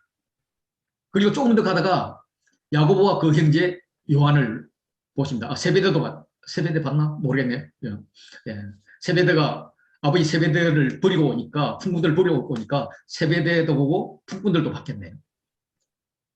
예. 그래서 이렇게 질문을 하는 거죠. 질문을 하면은 답이 성경에 있는 거죠. 그들의 직업은 무엇인가? 16절 보니까 어부이고 19절에도 그들도 배에 있어 그물을 깁는다. 그물을 깁는 어부인 거죠. 언제 그들을 불렀는가? 갈릴리 해변 지나갈 때 불렀지. 언제 불렀어? 그거 말고 좀 자세히 봐봐봐. 뭐 하다가 불렀어? 예, 그러면 보시니 바로 부르는 거예요. 20절에도 그물을 깁는 것을 보고는 곧 부르는 거예요. 그러면 그들이 부를 때 어떻게 반응했나? 이거는 뭐 우리가 안 봐도 잘 알죠. 예, 그물을 벌려두고 딸랐고요. 아버지 세베대를 풍군들과 함께 배에 버려두고 따랐습니다. 이렇게 답을 만들어가는 겁니다. 그래서 또 그러면 야 19절부터 20절 이렇게 18절부터 20절 요거 반응을 한번 요약해봐. 그러면 곧 버려두고 따르니라 이렇게 요약을 하죠. 이런 식으로 관찰 질문을 만들어 보자라는 거예요. 그래서 이렇게 답을 만들었는데 좀 쉽게 말씀드리면 본문을 근거로 시험 문제를 만들자. 이게 관찰 질문이에요. 그러면 그 문제의 답이 본문에 있게끔 하는 거죠. 그래서 이제 관찰 질문을 이제 만드는 연습을 통해서 성경을 제대로 아니면 처음 보는 듯한 아주 자세히 보는 법을 배우게 될 것입니다. 그래서 이게 좀 유치하다 싶잖아요. 무슨 답을 아는데 답을 알고 문제를 만들어. 그래 싶으면 본문을 읽으면서 의문 나는 것에 대해서 질문을 만들어 보세요. 그 질문을 만들어서 그 질문의 답이 성경에 있으면 그게 관찰 질문이 되는 겁니다. 이 질문을 하면은 답을 찾기가 좋아요. 만약에 질문을 했는데 답이 성경에 없어요. 성경에 없으면 참고 자료를 보든지 아니면 내가 유출을 해야 돼요. 이런 것을 우리가 해석 질문이라고 하거든요. 그래서 성경을 읽으면서 많은 질문을 해보는 겁니다. 그래서 이 질문하는 것 이제 다음 주부터 숙제로 드릴 거예요. 그래서 안 해오셔도 누가 뭐라 그러겠어요. 뭐 학교 같으면 한 군데 모여 있으니까 이렇게 막 핀잔이라도 주고 그랬지만 뭐 우리 선생님들은 우리를 막 때리기도 하고 그랬지만 뭐 여기서 뭐라 하겠어요. 우리가 또 배운 게 맨날 격려밖에 안 되었는데 그래도 한번 해보면 굉장한 유익이 있다. 그래서 과제로 드리겠다 말씀을 드립니다. 관찰하고 나서 해석 부분은 다음 기회에 제가 말씀을 드릴게요. 해석은 결국 그 배경이나 문화 이런 것들이 필요하고 실제로 이 편지를 처음 읽었던 사람이 누구인가 그걸 찾는 것도 중요하다. 못 찾으면 대충 그 언저리에서라도 그 의미를 제대로 파악할 수 있게끔 하면 좋겠다. 아니면 그때 인간 저자가 썼던 마음을 찾아도 좋겠다. 하나님 마음을 찾아도 좋고 뭐 이런 겁니다. 요거는 하고요. 묵상은 뭐 잘 아시니까 묵상도 다음에 또 좀 다른 기회가 있으면 그때 말씀을 드리도록 할게요. 적용은 뭐 내 삶에 적용하자는 거니까 잘 알고 이제 오늘 말씀드리고 싶은 것은 알아두면 좋은 성경 대꾸법을 말씀을 드릴게요. 예수전도단 성경연구학교를 기반으로 하는 그런 강사님들은 대꾸법을 많이 좋아하세요. 특히 교차 대꾸 구조를 가지고 처음 보는 사람을 많이 당황스럽게 해요. 그래서 이 교차 대꾸가 어디서 나왔는지 어떤 의미를 갖는지 뭐 자세히 할 필요는 없어요. 그냥 대충 아시면 돼요. 대충 아시면 되니까 제가 이제 대충 저도 잘 모르니까 대충 말씀드릴 거니까 대충 듣고 그런 게 있지. 그래서 이제 강사가 이거 가지고 뭐 폼 잡고 그러면 나도 알아. 뭐 이렇게 하는 거고. 그런데 내가 이제 하나씩 찾기 시작하면은 묘미가 나타나요. 이 성경대꾸법은 영국의 주교 로스라는 사람이 1753년에 처음 언급했다고 합니다. 그래서 히브리 시를 봤더니 이게 두 줄 내지 세 줄로 되어 있는데 그 두 줄 내지 세 줄이 한 줄로 구성하면서 이 구절들이 서로 대꾸를 이루더라. 이런 걸 발견을 한 거예요. 그래서 이 구절들이 한 쌍을 이루는 그런 운율적 특성을 통해서 마치 우리 시조같이 3434, 3434, 3543 뭐 이런 형태의 뭔가가 있는 것 같더라. 이걸 가지고 강조를 좀 확장시키고 하는 그런 문학적 기법을 쓰는 것 같더라. 그래서 그리고 이제 그들은 이제 뭐 대충 외웠기 때문에 또 특별히 이제 선지서 같은 것도 거의 시로 되어 있잖아요. 이사야 같은 경우는 50년 동안 했던 설교들을 압축을 했는데 압축을 하는 아주 좋은 방법이 시였고 그 시를 또 사람들이 외우기 좋게 했던 거죠. 그래서 히브리어는 양송이나 구전 중심이기 때문에 리듬을 잘 타게 해서 쉽게 들리고 암송하기 위해서 이렇게 사용한 것 같더라. 이런 걸 발견되었습니다. 그리고 그 인자심이 영원하심이로도 하는 이런 그 불용고 계속 나오는데 이것도 어떤 대꾸법 같더라. 그리고 이 대꾸법은 보니까 중괄식 구조가 있더라. 보통 우리는 두괄식 강조하고 나서 쭉 서술을 해나가든지 쭉 서술을 이야기하면서 마지막에 결론을 딱 내리는 강조, 이런 미괄식을 쓰는데 그럼 중괄식도 있겠지 싶었는데 뭐 말만 있지 실제는 없다 이렇게 알고 있었는데 히브리 문학을 보니까 중괄식이 맞네. 이런 것들을 발견하게 된 거죠. 그래서 과거에는 히브리 문학은 너무나 이 카타콤 이런 데서 막 숨어서 했기 때문에 이 문학적 퀄리티가 낮다 이렇게 생각했는데 중괄식을 알고 보니까 이야 이렇게 기발한 거야. 이런 것들을 알게 된 것입니다. 예를 들면 여호와께 감사하라. 그는 선하시며 그 인자하심이 영원하도다. 그래서 이 감사하라 그는 선하시며 인자하심이 영원하도다 이게 대꾸법이 되어서 요 여호와를 좀 더 확장시켜서 이런 하나님께 감사하고 감사하라. 왜냐하면 그 인자하심이 영원하도다. 이런 식으로 끝까지 가는 이런 것도 일종의 대꾸법인데 가장 많이 쓰는 대꾸법은 첫 번째 했던 것을 두 번째에서 반복한다는 거예요. 그래서 두 행이 같은 의미라는 거죠. 예를 들면 10편 15편 1절에 여호와여 주의 장막에 머무는 자가 누굽니까? 하고 한 번 더 묻기를 주의 성산에 머무는 자가 누굽니까? 사는 자가 누굽니까? 하면서 장막과 성산을 대꾸시켰고 머무는 것과 사는 자를 대꾸시켰는데 같은 의미더라. 그래서 이걸 동의 대꾸라고 합니다. 이런 예들은 시편과 잠언 뭐 이런 데 되게 많이 나와요. 한 번씩 찾아보시면 뭐 얼마든지 찾을 수 있고 그렇습니다. 첫 번째 행과 두 번째 행이 대조를 이루는 경우가 있어요. 의인들의 길은 여호와께서 인정하지만 악인들은 인정 안 해. 망할 거야. 이게 의인과 악인을 대조시키면서 그들의 결과도 대조시키는 거죠. 유순한 대답은 분노를 쉬게 하지만 과격한 대답은 노를 격동시킨다. 그래서 쉬게 하는 것과 격동시키는 것을 대조시키고 유순과 과격을 대조시키는 거죠.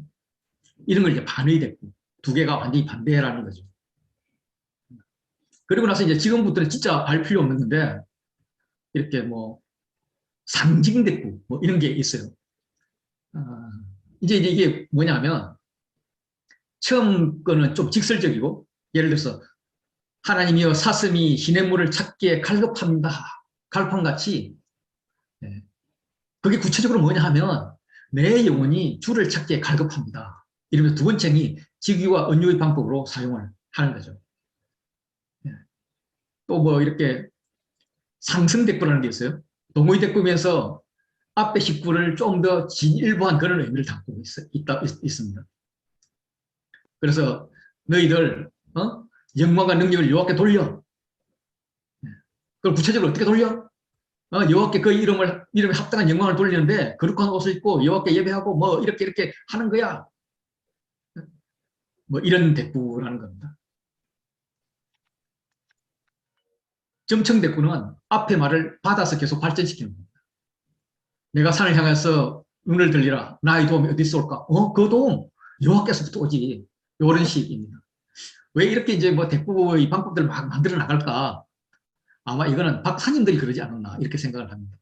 처음 발견한 분이 동의대꾸, 반의대꾸 정도 발견을 해가지고 박사 논문을 썼다면 그의 제자가 또 그 대꾸법을 연구해서 써야 될 거 아니에요. 또 쓰는데 똑같이 동의대꾸, 반의대꾸 하면 박사 논문이 통과를 못 할 테니까 그게 주류를 이루는데 이런 것도 있습니다. 내가 발견했습니다 하면서 막 장르들을 떼면은 이야 너 박사야 이렇게 해줄 것 같아서 그래서 한 것 같아요. 좋은 예가 될지 모르지만은 레위기를 읽을 때 거룩과 속됨과 부정과 정결이 있는데 이게 거룩함과 부정함, 속됨 두 가지인가 아니면 거룩과 부정과 정함 세 가지인가 요거에 대해서 논란이 한참 있었잖아요. 지금도 있겠죠. 있는데 이제 이걸 점청대꾸로 해석을 하면 너희가 거룩하고 속된 것을 구별해야 돼. 하나님의 것과 세상의 것을 구별해야 돼. 그런데 이 세상의 것은 부정하고 정한 것으로 구별해. 이렇게 보면 이게 삼분법이 되거든요. 그게 아니고 이걸 그냥 반의대꾸로 보면 거룩하고 속된 것이 있는데 속된 것은 부정한 거고 거룩한 것은 정한 거야. 이런 식으로 대꾸가 되는 거죠. 이분법이 되는 거죠. 이제 어느 쪽으로 해석할 거냐는 각자가 하시면 되는데 저는 3분법을 해석을 하고 있습니다. 그래서 이걸 점층대꾸라고 부르는 거죠. 뭐 종합대꾸도 있습니다. 예, 종합대꾸는 두 번째 거를 왜냐하면으로 해석하면 되죠. 읽으면 되죠. 예를 들어서 너희 권능 있는 자들아 영광과 능력을 여호와께 돌리고 돌릴지어다. 왜냐하면 여호와께서 그 이름에 합당한 영광을 돌리며 그의 거룩한 옷을 입고 여호와께 예배할지어다. 예배해야 되기 때문이다. 여호와께 감사하라. 왜냐하면 그는 선하시며 그 인자심이 영원함이기 때문이다. 이렇게 보는 것이 이제 종합대꾸입니다. 여기서는 제가 볼 때는 동의대꾸와 반의대꾸 정도만 그냥 기억하시면 좋을 것 같아요. 그런데 이 동의대꾸와 반의대꾸가 재미있게도 끝과 끝을 이렇게 끝이 대꾸가 되는 이런 교차대꾸, 카야정, 카야스틱 이런 단어를 쓰는데 이걸 이런 구조가 있어요. 예를 들어서 로마서 12장 이후를 보면 첫 부분은 하나님께 산제사를 드리라 그게 영적 예배다 하는 예배가 나와요. 그런데 이게 어디랑 연결이 되느냐면 어둠을 향해서 빛의 값을 입자 영적 전쟁하자 하는 그런 대꾸가 되어요. 그리고 공동체를 향해서 너희는 하나됨을 유지해야 된다. 이웃을 향해서는 야 너희가 하나됨을 유지해 사랑의 율법의 완성이야. 이렇게 이야기를 해요. 그리고 가운데는 사회를 향해서 선으로 악을 이겨야 돼. 권세자에게도 선을 행해. 그게 이기는 거야. 이렇게 이야기를 하고 있습니다. 이런 짝수대꾸는 뭐 어디가 중요하다 이걸 특별히 말하기는 좀 어렵지만 제 경험에 의하면 그리고 몇몇 학자들을 몇몇 한 번 봤는데 제가 다시 찾지를 못했어요. 그분을 거기에 의하면 이 짝수대꾸 구조는 시작과 끝이 중요하다는 거예요. 이건 조금 이따 제가 인클루지오로 설명할 텐데 인클루지오 개념에서 보면 되는 거죠. 예를 들어서 이제 우리가 에베소 6장 10절에 영적 전쟁 이야기 나오잖아요. 그러면 뭐 너희가 전신갑주를 입고 뭐 어쩌고 저쩌고 투구를 쓰고 뭐 이런 막 나오는데 우리가 알 것 같잖아요. 아는데 솔직히 그게 구체적으로 무슨 말이야?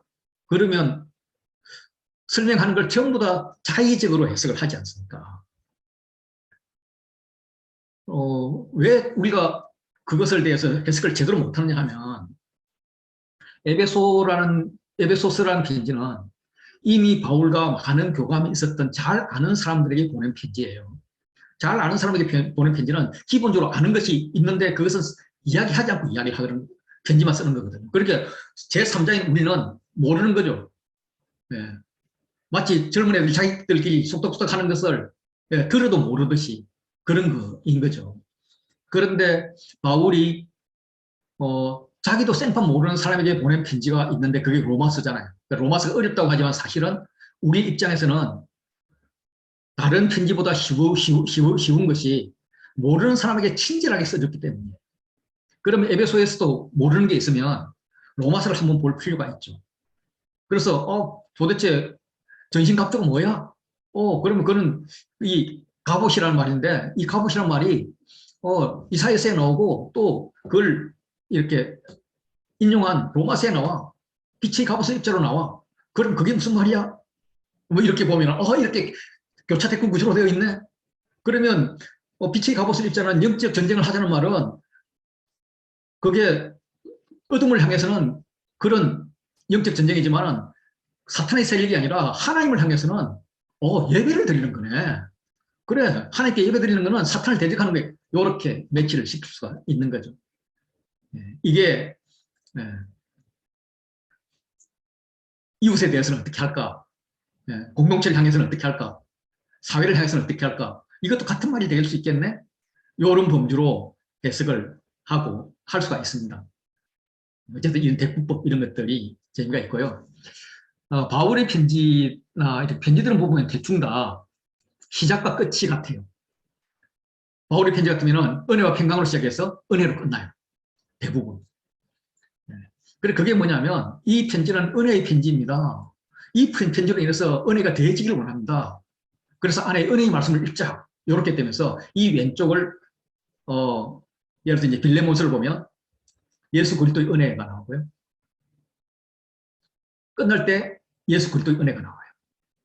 시작할 때 5명의 사람 이름이 나와요. 그리고 끝낼 때도 5명의 사람이 나와요. 이 5명 완전히 이건 의도적으로 쓴 것 같지 않으세요? 빌레몬을 동력자라고 부릅니다. 시작하면서. 끝내면서 마가와, 마가는 바울이 용서했던 용서의 대명사잖아요. 마가와 다른 사람들을 동력자라고 불러요. 당시에 굉장히 유명했던 사람들이겠죠. 갇힌 자 바울과 갇힌 자 에바브라, 이렇게 대꾸를 시켜요. 이렇게 시작과 끝을 이렇게 같이 하는 것을 인클루지오, 수미상관, 혹은 괄호 구조라고 그렇게 얘기합니다. 그러면서 이 가운데 있는 이 이야기는 은혜의 이야기야. 많은 사람들이 보고 있어. 그들은 우리의 동력자인데 너도 동력자 그룹에 초청하는 거야. 나 갇혀 있잖아. 감옥에. 아무것도 아니야. 너는 어디 갇혀 있어? 마음의 지옥에 갇혀 있잖아. 용서를 못하는. 그러니까 우리 동력자 그룹에 들어와. 요렇게 이제 빌레몬서이거든요. 마태복음 시작할 때 족보 우리 잘 알잖아요. 족보도 인클루지브 구조거든요. 이제 우리말로는 이제 이렇게 되어 있지만 이제 원문에 충실해서 읽으면 이제 그 뭐 영어로 보면 그 서쪽 쪽은 어순이 같으니까 예수님, 다윗, 아브라함 이렇게 시작하죠. 지금 이거는 뭐냐면 예수 그리스도의 계보에 대한 책이야, 기록이야. 그 예수님은 다윗의 자손이고 아브라함의 자손이야. 이렇게 순서가 나가는데 끝날 때는 아브라함, 다윗, 그리스도로 이렇게 끝이 나거든요. 그리고 가운데 보문이 있단 말입니다. 보문이란다. 족보들이 있단 말입니다. 이런 것들을 시작과 끝이 같은 인클루지오라는 거죠. 자, 지금부터 내가 이야기를 할 텐데 이것의 강조점은 누구냐? 너희는 다윗, 아브라함이 굉장히 중요하지만 더 중요한 분은 예수 그리스도야. 예수 그리스도의 계보를 이야기할게. 이런 이야기입니다. 씨 뿌린 밭의 비유도 들으라고 시작하죠. 그리고 가운데에 4가지 형태의 밭 이야기가 나옵니다. 이런 것도 이제 수미상관인데 여기서 해야 될 것 중요한 건 뭐냐면 너희가 듣는데 들어야 되는데 어떻게 들을 것인가, 어떻게 귀 있는 자가 될 것인가, 이게 강조되는 거죠. 그게 이제 짝수대꾸 구조에서 출발해서 인클루지브 구조까지 제가 설명을 드렸다면 짝수대꾸 구조가 아니라 홀수대꾸 구조가 있어요. 홀수대꾸 구조는 양끝에서 대꾸를 이렇게 이루어 들어가는데 중요한 게 가운데 있는 거예요. 10편 2편인데 이 10편 2편을 쭉 읽으면 뭐 대단한 이야기들이 막 나오잖아요. 한 왕에 대해서 왕이자 너는 아들이다, 거룩한 자다, 막 이렇게 강조를 하고 있잖아요. 그 강조를 하고 있는 그 중심에서 너는 내 아들이야. 내 아들이어서 내가 너를 거룩한 산에 세웠어. 내가 모든 이방 나라를 내 유업으로 둘 거야. 이걸 인정하지 못하는 자들 하나님이 진노하셔. 왕 너도 이제 진노해. 그래서 세상 왕권들이 막 계략을 부리는데 야, 니네들 그러다 다 죽어? 왜냐하면 얘는 내 아들이거든. 이게 시편 2편이라는 말씀이죠. 그러면서 이 부분을 강조하는, 가운데를 강조하는 이런 형태입니다. 그래서 이런 구조들은 되게 많이 나와요. 아까 제가 그 노아 홍수 부분도 말씀을 드렸지만은 그 외에도 이제 또 레위기의 그 예배 장면도 말씀을 드렸잖아요. 이런 구조를 찾으면 어디가 중요하구나. 저는 엄마한테 편지 쓸 때 강조점을 마지막에 넣었죠. 왜냐하면 그때 교차되고 이런 걸 몰랐으니까. 마지막에 처음부터 넣을까 그러다 너무 속 보여가지고 마지막에 등록금 보내주세요 넣죠. 근데 이분들은 요렇게 해가지고 요만큼까지만 외우면 그 다음에 거꾸로 하면 되니까 외우기도 좋고 그런 관점에서 이 구조를 쓴 것 같습니다. 요것은 이제 좀 다른 변형이 ABA 구조예요. 이걸 샌드위치 구조라고 그러는데 사무엘상 24장, 25장, 26장 이야기를 보면 다윗은 자신을 죽이러 다니는 사울을 죽일 기회가 2번 나옵니다. 2번 더 죽이진 않죠. 24장에서 1번, 26장에서 1번 나와요. 그런데 24장과 26장에서 다윗이 대하는 태도가 완전히 달라요. 24장에서는 사울이 뒤를 보려 응하러 이제 굴로 들어오는데 그 굴에 다윗과 그 사람들이 숨어 있었잖아요. 숨어 있어서 옆에서 다윗 저로의 찬스야. 예? 죽여! 이렇게 하는데 죽이지를 못하고 칼을 가지고 사옷의 옷자락을 가만히 조심스럽게 뺐다는 거 아니에요. 아마도 죽이고 싶었을 거예요. 근데 죽이지 않은 거예요. 그러면서 마음에 찔려해요. 양심에 뭔가 끓임이 있다는 거죠. 왜냐하면 이제 옷을 나눈다는 것은 뒤에 그, 어, 유다와 그 솔로몬 말년에 그 유다와 북이스라엘 이렇게 나눌 때 그때 이제 옷을 찢어가지고 이렇게 나눠주잖아요. 2개, 10개로. 나라의 일부를 가지겠다는 그런 말이거든요. 그래서 마음이 굉장히 찔렸어요. 근데 26장에 보면 사울하고 그 진영들이 그냥 잡니다. 대책 없이 자요. 그래서 다윗과 아비새가 진영으로 침투를 하죠. 아비새 장군이 말하죠. 죽이세요. 저번에 죽였는데 안 죽이니까 하나님 또 기회를 주시는 거잖아요. 이거는 하나님께서 주신 기회가 맞아요. 죽이세요. 당신 못 죽이면 내가 죽일게요. 명령만 하세요.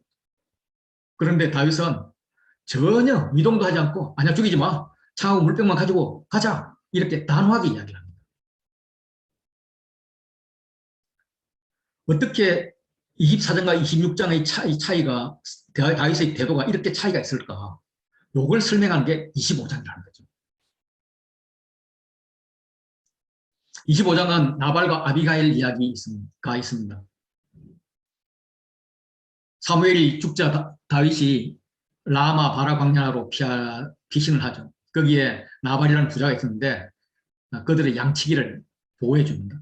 양털을 깎을 때가 되니까 군사 10명을 보내서 보호의 대가로 요구를 했죠. 그렇지만 나발에게 수모를 당하고 옵니다.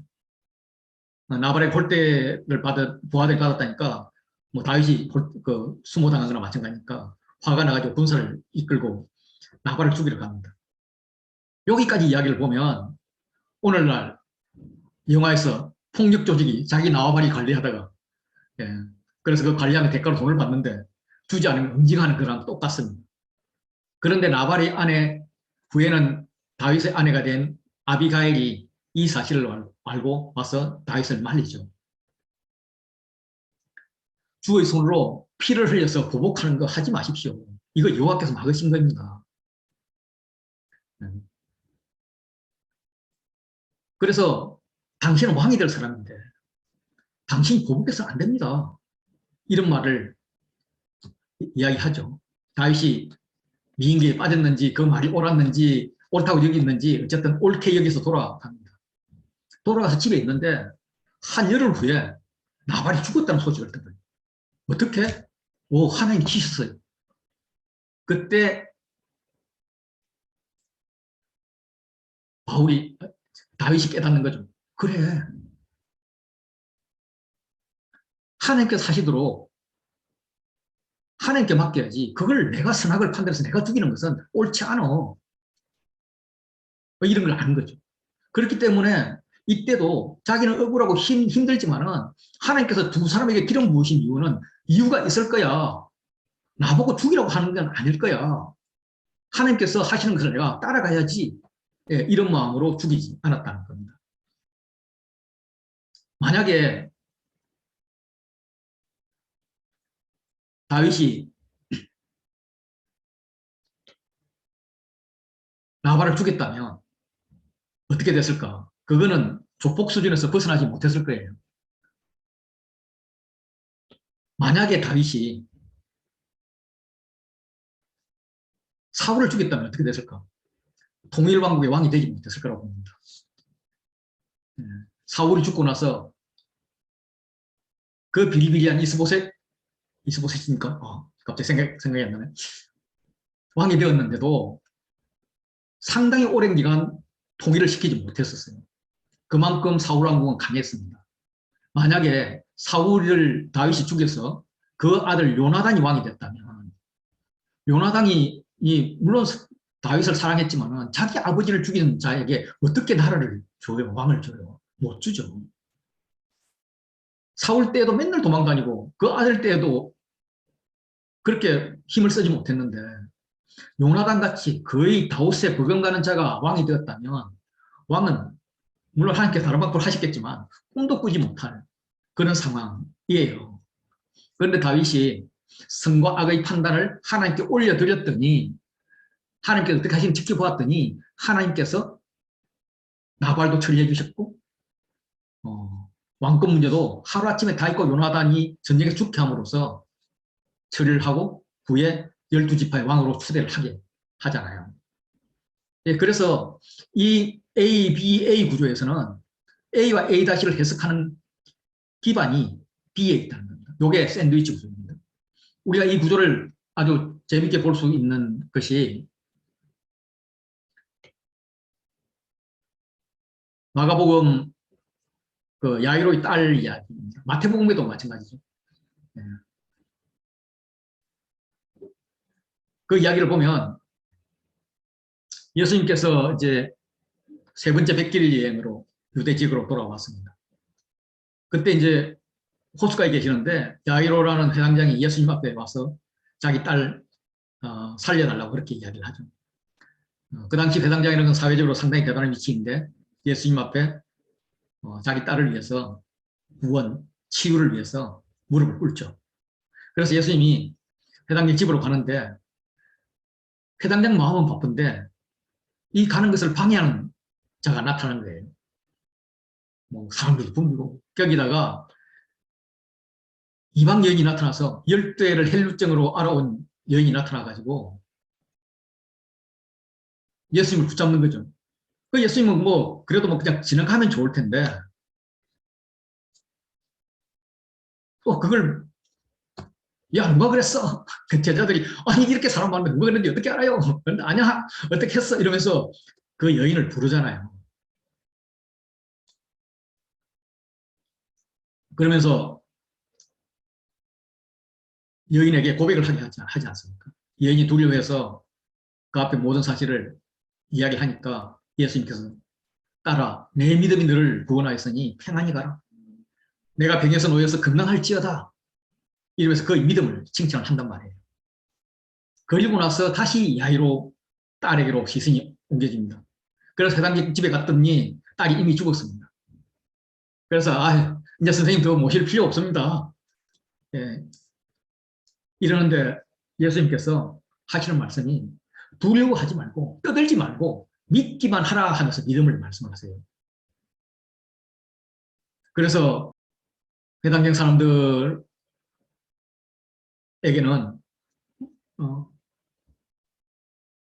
뭐 좀 거부를 당하고 무시를 당하고 그렇게 했지만은 예수님께서 베드로와 야고보를 데리고 야고보와 요한까지 데리고 회당장 집 안으로 들어갑니다. 사람들은 막 울죠. 예. 그들에게 아이가 죽은 게 아니라 잔다 이야기를 하는데 누가 봐도 죽었는데 잔다 그러니까 그들이 비웃습니다. 그런데 전혀 깨이지 않고 부모하고 세 제자만 데리고 가서 달리다고 소녀야 일어나라 이렇게 명을 하시죠. 그래서 소녀가 일어납니다. 그에게 먹을 걸 주라고 이렇게 살아났음을 확정시키죠. 그래서 야이로의 딸을 통해서 가르쳐주고 싶은 게 뭐냐? 그 핵심은 혈병 여인을 보라. 그 여인의 믿음이 그를 구원했어. 너도 믿기만 해. 이렇게 ABA 구조에서 B를 기반으로 해서 A와 A-를 해석하라. 이런 말입니다. 이런 것들이 이제 성경에서 이야기하는 택구법입니다.